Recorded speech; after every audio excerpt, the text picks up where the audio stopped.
Coucou à tous, bienvenue sur ma chaîne YouTube Aïssatou, la divinatoire, et bienvenue sur cet magnifique tirage. Donc le thème de ce tirage est plutôt sur l'influence, l'énergie, le ressenti de cette pleine lune qui aura lieu le dimanche 5 juillet 2020. Donc ce sera un pleine lune en Capricorne. Mais nous allons voir éventuellement les messages, le message de cette pleine lune, quelle va être la guérison, qu'est-ce qu'on doit savoir de cette pleine lune qui aura lieu le 5 juillet, donc le dimanche, en Capricorne. Quel va être le ressenti pour toutes signes de zodiaque, bon, pour les 12 signes de zodiaque, comment cette pleine lune vous affecteront et qu'est-ce qui va se passer grâce aussi à cette magnifique pleine lune, d'accord? Et nous verrons éventuellement la guidance, les conseils, l'évolution et quelques prédictions pour certains signes de zodiaque, voilà, de cette magnifique pleine lune. Donc, je vais commencer avec les tarots. Pour toutes les personnes qui sont nouveaux, bienvenue, merci d'être abonné. Merci de me laisser un commentaire, de me suivre sur Instagram. Je vous invite aussi à aller voir la boutique magique. Vous verrez des super aliments, des bougies spirituelles pour cette pleine lune, des pierres, tout ce qui peut vous aider dans votre développement personnel. Et ainsi, on verra aussi quels seront les rituels à faire durant cette magnifique pleine lune pour se retrouver. Et comme c'est une pleine lune en signe de terre, je pense qu'on va vraiment être centré sur des choses qu'on a l'habitude de faire. Donc, changer des habitudes, de se ressourcer, de se recentrer, de se lier en fait à quelque chose. Donc, on travaille éventuellement les liens, les rapports avec notre enfance, la maison, les choses qui nous permettent de se sentir en sécurité. C'est vraiment cette énergie de ma sécurité, ma stabilité, comment je me sens avec mon lieu. Donc, l'énergie de cette pleine lune, on a eu l'étoile en envers. D'accord? L'étoile en envers. Nous avons en énergie aussi un axe d'épée qui vient en Capricorne. Et nous avons un 10 de coupe comme énergie. L'énergie globale de cette pleine lune, nous avons la mort. Donc, la transformation des changements. La mort, c'est souvent un symbole de quelque chose qui se termine. Donc, on est quand même dans une période où on va se focaliser sur une guérison profonde. Et ce n'est pas n'importe quelle guérison, je tiens à le préciser. Quand nous avons la mort comme énergie, c'est le fait de vivre un passage de transformation qui non seulement va transformer la suite des choses qu'on ressentira globalement, mais ça sera une transformation qui va nous permettre éventuellement de purger, de nettoyer en fait ce qui résiste à notre évolution ou ce qui nous bloque de notre évolution. Et quand aussi on a la mort, c'est aussi en rapport avec la vie, donc la renaissance.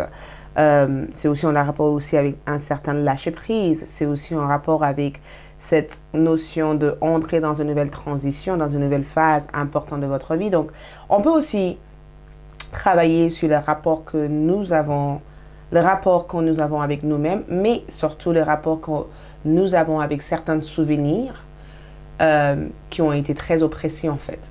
Et quand je vois la mort comme énergie, je pense que vous allez travailler sur des choses que vous savez au fond de vous qu'il faut que vous laissez derrière vous, ou il faut que vous travaillez.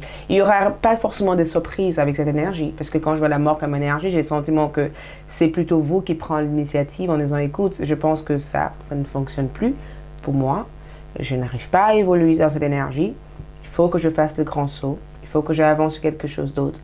Il faut que je me libère en fait de cet enchaînement. Donc c'est plutôt la mort de quelque chose qui est devenu très inutile dans votre vie. Et je pense que c'est aussi cette énergie de je n'arrive pas à me progresser en étant sur cette stade. J'ai besoin de quelque chose d'autre.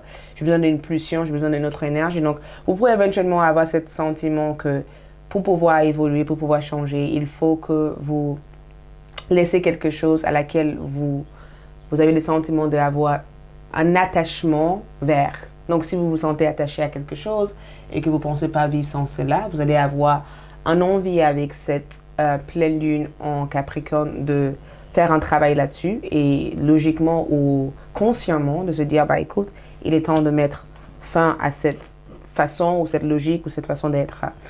J'adore parce que nous avons eu l'étoile comme énergie, sauf que l'étoile est venue en envers. Et l'étoile que je vois en énergie souvent peut représenter nos inspirations, nos créativités, des choses qui nous apportent à restaurer en fait un certain paix, une énergie paisible. On part aussi dans des nouvelles ères comme énergie, des nouvelles âges. On est vraiment dans cette nouvelle âge où on rebâtit en fait notre monde intérieur. Ce n'est pas notre monde extérieur qui se rebâtit, mais c'est notre monde intérieur. C'est des choses que on pense croire en, ou des choses qu'on pense nous apporter sécurité, stabilité. Je pense qu'il peut y avoir un changement sur certains rêves, certains fantasmes ou certains désirs que vous voulez obtenir. Je pense qu'il peut y avoir cette notion de dire, bah, écoute, est-ce que c'est vraiment essentiel pour trouver mon bonheur? Donc, je pense que beaucoup d'entre vous vont vouloir éventuellement mettre fin à certaines illusions, en fait, qui vous empêchent d'atteindre vos objectifs et vraiment se dire, en fait, pour arriver à atteindre mes objectifs, pour arriver à faire des choses que je veux, il faut que je me fasse confiance. Il faut que je me fasse confiance, mais en même temps, il faut que je m'autorise à guérir en fait de ce qui a pu influencer ou qui a pu travailler sur cette manque d'estime de soi que j'ai envers moi-même et sur cette blocage ou cette peur que j'ai pu avoir. Donc, je pense que moi, je ressens cette partie de création grâce à cette énergie parce qu'on a la mort. Donc, après la mort, on a toujours une renaissance. Je ressens cette partie de création, mais je ressens aussi cette partie où vous devez faire une certaine modification ou une certaine guérison profonde sur certaines croyances qui vous empêchent de voir au-delà de ce que vous voyez actuellement. Après, j'adore parce que c'est aussi, on a le 10 de coupe, donc c'est une énergie très focalisée sur la partie je veux plus me sentir négligée, je veux plus négliger mes besoins, je veux plus négliger mes désirs, je veux plus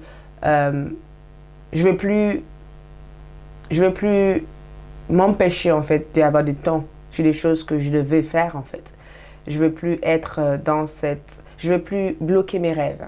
Je veux plus bloquer mes rêves, je veux plus bloquer mon bonheur en fait. Je veux m'épanouir en fait. Donc c'est vraiment une énergie de j'ai besoin de trouver satisfaction, harmonie et amour. Et je pense que j'ai joué un grand rôle en essayant de mettre des barrières, d'ouvrir cette énergie. Donc c'est une énergie globale qu'on peut ressentir. Donc j'adore parce qu'on a eu aussi un axe d'épée. Donc c'est des raisonnements, le mode de raisonnement qui change. C'est le fait de trouver la clarté, c'est le fait de prendre sa vie en main, de allumer en fait votre pouvoir, de mettre de la lumière en fait sur des choses que vous ne voulez pas voir ou mettre de la lumière sur. Donc c'est aussi le fait de saisir les chances, de saisir les opportunités. Mais je pense qu'il peut y avoir cette nouvelle monde, cette nouvelle illumination, cet éveil spirituel et cet éveil qui vous permet de changer votre logique, de changer votre façon de penser à des choses et de changer la façon dont vous vous comportez avec vous-même. Donc, c'est vraiment le fait d'être un peu plus attentionné en fait envers vous-même. On se reconnecte vers la terre. Et je pense que par rapport à cette agitation qu'on a pu avoir le mois précédent, bien sûr, les choses se calment en juillet. Les choses deviennent plus paisibles avec cette pleine lune, parce qu'avec un axe d'épée, on se pose des questions sur notre énergie masculine, comment est-ce qu'on s'en sert de cette énergie masculine. Et l'énergie masculine représente le père, l'autorité, la structure, la discipline, l'autorisation aussi, le fait de ne pas se limiter, le fait de savoir foncer, mais tout en gardant quand même une ouverture, une perspective, ou tout en étant quand même dans le bon raisonnement sur vos comportements. Donc, je pense qu'au niveau comportement, il peut y avoir des changements. Et au niveau de la façon dont vous soignez vos désirs, vos besoins, et dont vous préoccupez en fait des choses qui vous plaisent et des choses qui vous conviennent, vous allez avoir une autre regard sur cette énergie. Qu'est-ce que vous allez réussir à vous libérer de grâce à ça? J'adore parce qu'on a eu la princesse d'épée. Elle est sortie toute seule. J'adore. Je pense que vous allez réussir à vous libérer de cette conflit intérieur que vous avez ou cette tendance à mettre de côté des choses. Vous voyez? Le fait de procrastiner. Cette tendance à mettre de côté des choses, cette tendance à ne pas avoir le goût, en fait, le goût pour faire des choses. Je pense que vous avez vraiment réussi à libérer, en fait, votre force intérieure, mais à ouvrir à de nouvelles expériences dans votre vie et à vouloir tenter, en fait, des choses. Et je pense que c'est une belle énergie parce que ça vous permet éventuellement de se dire, voilà, vous pouvez explorer des choses, vous pouvez tenter des choses, vous pouvez prendre cet risque. Et je pense que il m'oublie comme énergie souvent quand on se dit, bah, je ne sais pas si je peux prendre cet risque, je ne me sens pas capable, je manque de confiance en moi, j'ai envie d'avancer rapidement, mais en même temps, je sais que je dois apprendre à savoir que certaines choses se font au moment où ça doit se faire. Donc, je pense que vous avez envie d'avancer vers de nouvelles perspectives de vie, vous avez envie d'être plutôt honnête du coup avec vous-même. Je pense que beaucoup d'entre vous n'ont pas été honnêtes avec vous-même jusqu'à maintenant. Et quand je dis honnête, l'honnêteté n'est pas simplement de dire la vérité à une personne, mais c'est de dire aussi la vérité à soi-même et d'être capable de se regarder dans le miroir en disant est-ce que je suis heureux? Si vous avez un certain temps de réponse à cette question, c'est que peut-être que vous avez besoin de prendre le temps d'analyser en fait la définition du bonheur et est-ce que vous êtes dans cette définition de votre bonheur. Pas la définition du bonheur global, c'est votre définition du bonheur. Parce que moi, je peux être heureuse pour certaines choses alors que vous allez être heureuse pour quelque chose d'autre. Quelle va être la bénédiction et les énergies qui vont nous permettre d'avancer grâce à cette pleine lune? 3 de coupe. J'adore, j'adore, j'adore. D'accord? 3 de coupe. On se relie aux autres, à notre tribu familiale, tribu d'âme. On se reconnecte. Tu vois? On est sur une reconnexion. Et j'adore parce que c'est écrit la grâce. Et quand il y a la grâce, c'est sans effort. C'est fluide, c'est simple, c'est easy, vous voyez, c'est simplifié. Et quand on a cette 3 de coupe comme énergie, on est dans la gratitude, d'accord? Et c'est comme si, quand je vois ces 3 de coupe, je pense à ces 3 trophées en fait. C'est comme si l'univers vous apporte une récompense. L'univers vous apporte quelque chose qui peut combler en fait le manque que vous avez vécu ici ou les manques affectifs, les déceptions que vous avez pu vivre dans le passé. Comme si l'univers vous offre cette phase de joie intense qui vous permet éventuellement de comprendre que les sentiments que vous avez au fond de vous, les sentiments de solitude, les sentiments de ne pas être sous un bien, c'est juste des sentiments qui viennent de votre logique. Et ce n'est pas ce qui est globalement. Donc, on est sur une plénitude comme énergie 3 de coupe, retrouvailles des nouvelles tribu d'âme, famille d'âme, retrouvailles avec celui que vous aimez, retrouvailles avec votre propre amour propre, la réceptivité, donc l'échange, la communication, le relationnel, donc on se ressource. Et dans cet ressourcement que nous allons vivre tous ensemble, grâce à cette pleine lune, vous allez être dans une énergie où vous allez obtenir des résultats de guérison, parce qu'on est vraiment dans cette phase de guérison. Et c'est une phase qui n'amène pas révélation, c'est une phase qui amène, écoute, vous le savez que depuis quelque temps, vous devez faire un travail sur ça, travaille là-dessus. Ne mettez pas ça à demain. Travaille maintenant, finis avec cette émotion et passe sur quelque chose d'autre. Qu'est-ce que vous devez savoir grâce à cette énergie? On a la justice comme énergie, donc je pense que c'est clair. Qu'est-ce que vous devez savoir avec cette énergie? La justice, pour moi, c'est une énergie de responsabilité, de se responsabiliser avec soi-même, d'être honnête avec qui on est, de trouver son équilibre, mais de ne pas être dans un compromis qui vous déséquilibre, en fait, de votre véritable énergie, de savoir prendre des décisions et de savoir réparer des choses qui doivent être réparées.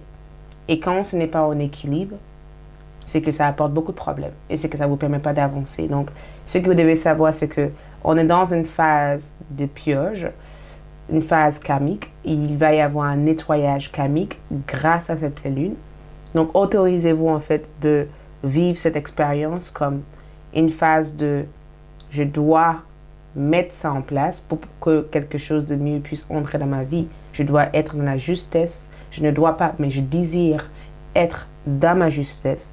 dans ma réalisation et dans ma plénitude. Donc, ça devait être une phase même de célébration pour beaucoup d'entre nous. L'énergie globale pour nous deux, n'importe quoi. Vous voyez, je suis en train de penser au masculin sacré et féminin sacré et j'ai parlé de nous deux. Donc, je vais voir le féminin sacré, quelle est son énergie, le masculin sacré comme énergie. J'adore. Ils sont tous les deux dans le couple. Le féminin sacré est dans le 6 de coupe. 6 de coupe, qu'est-ce qu'elle recherche? Elle veut un équilibre. Elle veut ressentir la nostalgie. Elle veut avancer sur quelque chose de plutôt porteur, quelque chose de plutôt enrichissant. Elle n'est plus focalisée en fait sur les choses artificielles. Elle veut des choses qui sont naturelles, qui sont pleines, qui sont riches. Elle veut des choses en fait qui apportent ses véritables sentiments. Elle veut l'honnêteté. Et la nostalgie, c'est que elle veut ressentir en fait elle veut se remémoriser en fait sur cet événement qu'on a pu vivre ensemble. Donc, elle veut éventuellement que vous travailliez sur votre enfance, sur votre enfant intérieur et sur la relation que nous avons avec nos enfants et la relation que nous avons avec cet enfant intérieur au fond de nous. Et nous avons un roi de coupe pour le masculin sacré, être en accord aussi avec son intuition, être en accord avec son intuition, être aussi dans une énergie où il y a une vulnérabilité, où il y a une libération, où il y a un équilibre. Donc, ces deux énergies aussi recherchent ce qu'on appelle l'équilibre. Donc, je pense que dans cette énergie, on est vraiment dans la phase guérison. Et à savoir aussi que l'énergie Capricorne, c'est une énergie matérielle. Donc, sur les plans matériels, on a le 7 de denier comme énergie. Et le 7 de denier, pour moi, c'est le fait de cultiver quelque chose, le fait de travailler sur quelque chose, le fait de ne pas se procrastiner et juste attendre que les choses se passent, mais le fait d'actionner, en fait, les actions nécessaires pour atteindre les objectifs. Du coup, on va voir avec les oracles les autres messages en addition de tout ce que j'ai pu dire ici. Regarde ça. Nous avons le jardinier et le portail. Donc, le jardinier et le portail, c'est un drôle de message. J'adore parce que je vois cette petite fille dans son jardin. Par contre, attention, le portail est fermé. Dans ce jardin, elle fait en sorte de mettre toutes ces magnifiques choses à l'intérieur pour se sentir bien. Voyez? Et je pense que les jardiniers et les portails, pour moi, je ne sais pas pourquoi, mais je n'arrête pas de penser à montrer votre jardin intérieur. Jardiner ce qui est à l'intérieur de vous pour que vous puissiez le montrer. Et c'est vraiment cette énergie de arroser votre bonheur, arroser votre bien-être, prendre soin de votre corps, prendre soin de choses qui vous donnent de l'énergie. Vous avez le droit de créer cette vie remplie de papillons et remplie de belles choses. Vous avez le droit aussi d'obtenir pour ces rêves. Aucun rêve est trop petit ou trop grand, en fait. Vous voyez? C'est vraiment le fait de vous donner le droit d'arroser toutes les choses qui vous font plaisir. Et nous avons aussi l'énergie des chakras-gorge, l'expression, la communication, ce qui est nécessaire. Donc, je pense que l'honnêteté va être quelque chose d'assez important à avoir grâce à cette pleine lune. Les énergies qu'on peut aussi avoir avec ça, c'est... on a Im-Rama. Où êtes-vous appelé à voyager? Donc, vous êtes appelé à voyager dans et quand on a cette Im-Rama comme énergie, c'est vraiment un voyage intérieur, un voyage vers quelque chose de plus important, une découverte extraordinaire que vous allez être amené à faire grâce à cette magnifique pleine lune en énergie. Et finalement, nous avons Lazare. Donc, la chose aussi peut vraiment nous sourire avec cette énergie, quelque chose d'assez magique et assez incroyable pour en ressortir en fait de cette pleine lune. Donc, je pense que c'est aussi en rapport aussi, et quand je vois Lazare comme énergie, c'est un gain important. Donc, au niveau santé, au niveau spirituel, vous êtes amené à prendre le temps de méditer. Méditation peut vraiment vous aider à vous reconnecter avec ce qui est nécessaire de travailler sur. Le chanter, c'est vraiment en rapport avec cette... être dans une vibration, dans cette fréquence énergétique. Et si vous voyez cette carte-là, on avait tiré ça au départ. Vous voyez ces trois femmes. Alignement. Alignement. Et le chant comme énergie, pour moi, représente aussi la chakra de la gorge. L'expression, vocaliser des choses, dire des choses et être dans sa justesse. Et finalement, pour pouvoir terminer, je ferme les yeux parce qu'en fait, les cartes, on peut voir pour cette pleine lune. Nous avons respiré la vie. Et c'est écrit La respiration est vitale. Elle permet, ce qui est le chakra gorge aussi, de maintenir une bonne santé physique et mentale. Respirer en profondeur, calmer notre système nerveux, produit des effets bénéfiques sur le sang, sur les organes et sur nos cellules. N'oublions pas de respirer afin de fortifier et augmenter en nous le souffle de vie. Je fais la respiration un exercice quotidien. Dès le matin, je respire les particules lumineuses, les grasses, les énergies bénéfiques qui me seront utiles pour bien vivre ma journée. Je prolonge ma pratique afin d'accueillir cette nourriture vivifiante qui me nourrit sur tous les plans. Je goûte la magnificence de la vie céleste divine. Et la respiration peut se faire quand on est à l'extérieur, quand on se connecte et qu'on a une meilleure relation avec l'aliment de la terre. Et je pense aussi que la respiration permet de vocaliser, de sortir tout ce qui vous oppresse et enfin de prendre l'air dans son corps. Merci beaucoup, j'espère que ce tirage vous aide. Je vous souhaite une agréable pleine lune. Et enfin, pour des personnes qui sont intéressées pour la partie rituel à faire, quels sont les rituels à faire durant cette période-là? Rituel pour moi, ça sera de travailler, ça va être un rituel de feu. Je vous invite éventuellement à écrire toutes les choses qui vous ont blessé dans votre vie, tout ce qui vous a empêché d'avancer dans un papier, toutes les choses qui vous ont posé blocage, toutes les choses que vous aimeriez bien terminer, les sentiments d'échec, tout ce qui peut être dramatique dans votre vie. Je vous invite à l'écrire dans un feuille de papier et de le brûler dans une bol dans la nuit de la pleine lune. Vous voyez, vous brûlez ça dans un bol en fer et quand vous brûlez ça, vous faites un chant. Je sais pas qu'est-ce qui vous vient en idée, mais vous faites un chant dessus. Vous pouvez éventuellement allumer une bougie parce qu'on travaille aussi avec l'élément du feu. Allumer une bougie, mais en même temps, si je propose des bougies aussi sur ma boutique magique, sinon vous pouvez éventuellement, si vous avez des bougies chez vous, vous pourrez éventuellement mettre en place. Mais le set de bâtons pour moi, c'est souvent quand on travaille sur un rituel de balayage. Je balaye, j'élimine, je mets fin à ce qui provoque de retard, ce qui bloque ma vie, ce qui m'empêche de voir au-delà de ce que je dois voir. Je mets fin à cela et je prends ma vie en charge. Donc, travailler sur cet rituel-là. Et vous pourrez éventuellement, pour certains d'entre vous qui souhaitent approfondir des choses avec le 9 d'épée, prendre le temps de juste méditer après cela, juste pour se dire, je pardonne moi-même, je me libère de mes blocages, je m'ouvre, je m'autorise d'accéder à quelque chose de meilleur et je sais qu'avec la force, avec la foi, avec l'espoir, j'atteindrai mes rêves et je laisse tomber toutes mes inquiétudes pour l'univers. Merci, je vous souhaite une agréable pleine lune. Laissez-moi un commentaire et je vous retrouve bientôt. Ciao, ciao.